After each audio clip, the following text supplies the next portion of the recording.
नमस्कार दोस्तों, मेरा नाम है आशुतोष गर्ग और ये है माइथो टाइम। आपने भगीरथ का नाम ज़रूर सुना होगा। जी हाँ, वही भगीरथ जो देव नदी गंगा को स्वर्ग से उतार कर धरती पर लेकर आए। ये बहुत मुश्किल काम था और इसीलिए हर मुश्किल काम को भगीरथ प्रयास कहा जाता है। लेकिन क्या आप जानते हैं कि गंगा को स्वर्ग से धरती पर लाने का ये काम भगीरथ से नहीं बल्कि भगीरथ के दादा राजा सगर से शुरू हुआ था।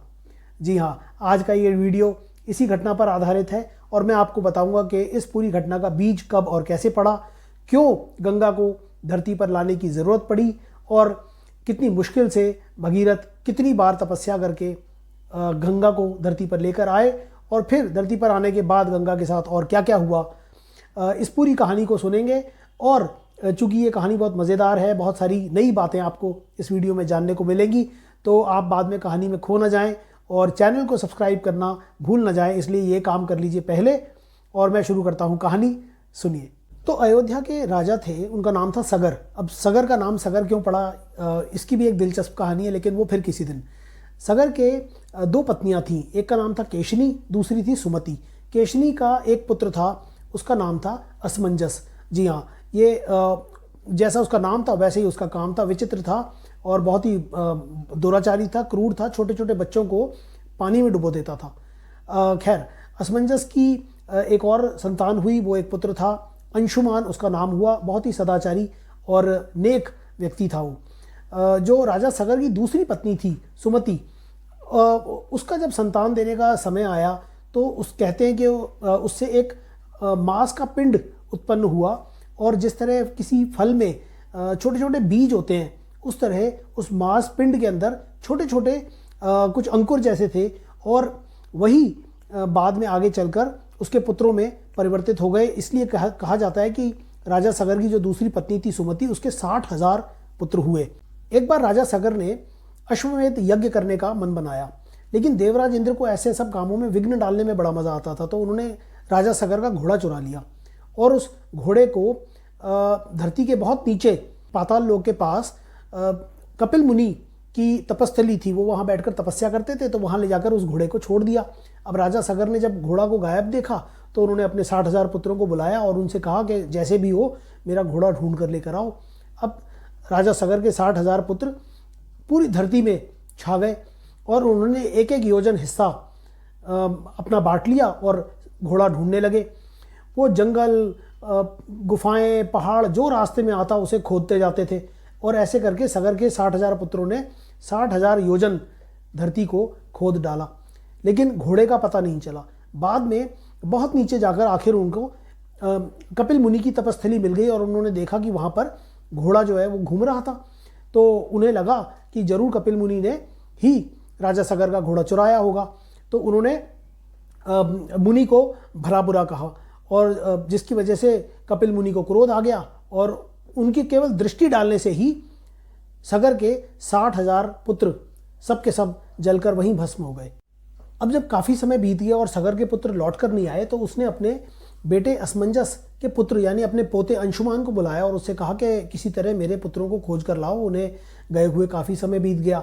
तो अंशुमान बेचारा पूरी धरती पर खोजता रहा और आखिर वो उस गुफा में, उस कंदरा के अंदर चला गया जहाँ पर कपिल मुनि की तपस्थली थी और उसने देखा कि वहाँ सगर के 60,000 पुत्र भस्म हो रखे थे। ये दृश्य देखकर अंशुमान को बड़ा दुख हुआ, तो उसने सोचा कि इनकी मुक्ति के लिए कोई मुझे उपाय करना चाहिए। तो वो उनको जलांजलि देने के लिए यानी उनका तर्पण करने के लिए जल खोजने लगा। तभी उसकी मुलाकात हुई वहाँ पर गरुड़ से। गरुड़ ने अंशुमान को समझाया कि देखो, कपिल मुनि जैसे पहुँचे हुए तपस्वी के क्रोध के कारण ये जलकर भस्म हुए हैं, किसी साधारण जल से इनका तर्पण करोगे तो इन्हें मुक्ति नहीं मिलेगी। तो अंशुमान ने पूछा फिर क्या किया जाए। तो गरुड़ ने कहा कि इसका केवल एक ही उपाय है कि तुम्हें देव नदी गंगा का जल लाकर उससे इनका तर्पण करना पड़ेगा, तभी इनको मुक्ति मिल पाएगी। अंशुमान वापस लौटकर सगर के पास आया और उसने अपने दादा सगर को ये सारी बात बताई। सगर बहुत सोच में पड़ गया कि मैं अब क्या करूं, और इसी सोच विचार में धीरे धीरे करके समय बीत गया और सगर की मृत्यु हो गई।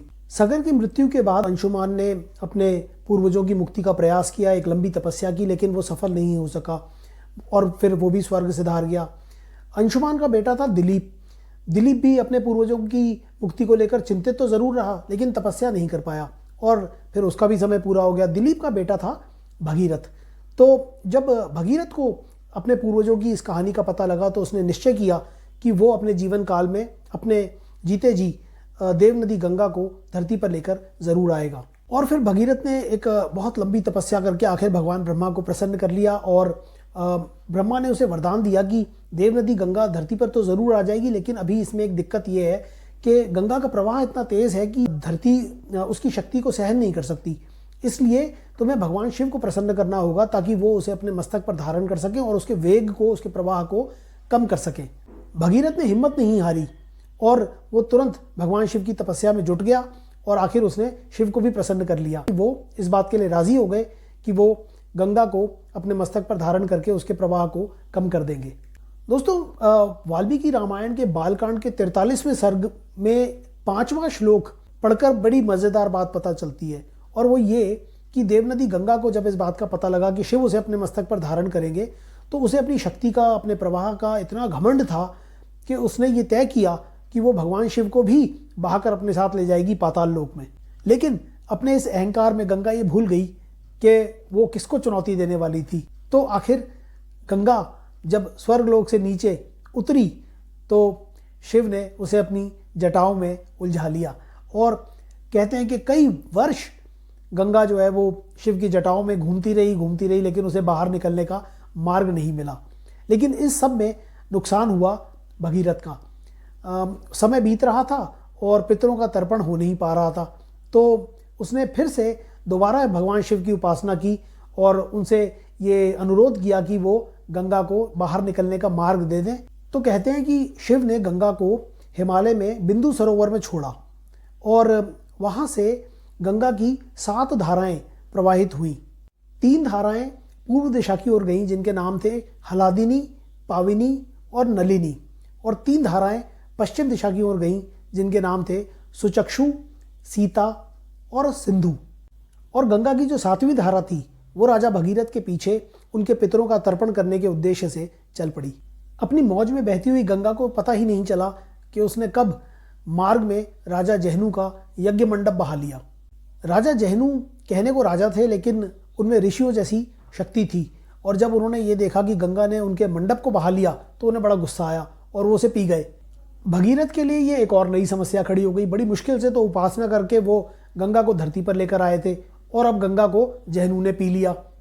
तो उन्होंने जहनु से अनुरोध किया कि महाराज आप गंगा को छोड़ दीजिए, और फिर बाद में देवताओं ने भी इसमें हस्तक्षेप किया और उनसे ये कहा कि चूंकि आपसे गंगा दोबारा उत्पन्न होगी इसलिए आप गंगा के पिता ही कहलाएंगे। तो ये सुनकर फिर जहनु प्रसन्न हुए और तब जाकर उन्होंने गंगा को अपने कान के छिद्रों से उसे छोड़ा, और चूंकि गंगा उनसे उत्पन्न हुई इसलिए जहनु से उत्पन्न होने के कारण गंगा का एक नाम पड़ा जाह्नवी। और फिर जाह्नवी राजा भगीरथ के पीछे पीछे चलती हुई आखिर पाताल लोक तक कपिल मुनि की तपस्थली में पहुंची, और फिर वहां जाकर भगीरथ ने भस्म हो रखे राजा सगर के 60,000 पुत्रों का तर्पण किया और उन्हें मुक्ति दिलाई। तो इस तरह स्वर्गलोक से नीचे पाताल तक जाते जाते गंगा को 3 नाम मिले। पहला नाम भगीरथ के कारण वो नीचे धरती पर आई इसलिए उनका नाम हुआ भागीरथी। दूसरा, जहनु द्वारा फिर से उत्पन्न किए जाने के कारण वो कहलाई जाह्नवी। और तीसरा नाम पड़ा उनका त्रिपथगा। वो इसलिए क्योंकि स्वर्गलोक, फिर धरतीलोक और फिर पाताल लोक तक जाते जाते उन्होंने 3 पथ का अनुसरण किया, इसलिए एक नाम हुआ त्रिपथगा। तो दोस्तों, ये थी कहानी गंगा और भगीरथ की। उम्मीद है आपको पसंद आई होगी। वीडियो को लाइक कीजिए, चैनल को सब्सक्राइब ज़रूर कर लीजिए और बेल आइकन ज़रूर प्रेस कर लीजिए ताकि मेरे इसी तरह के मज़ेदार और रोचक वीडियोज़ आप तक समय से पहुंचते रहें। तो मुलाकात होगी आपके साथ माइथो टाइम पर एक नए वीडियो में, क्योंकि पुराणों में छिपा है अनमोल खजाना। धन्यवाद।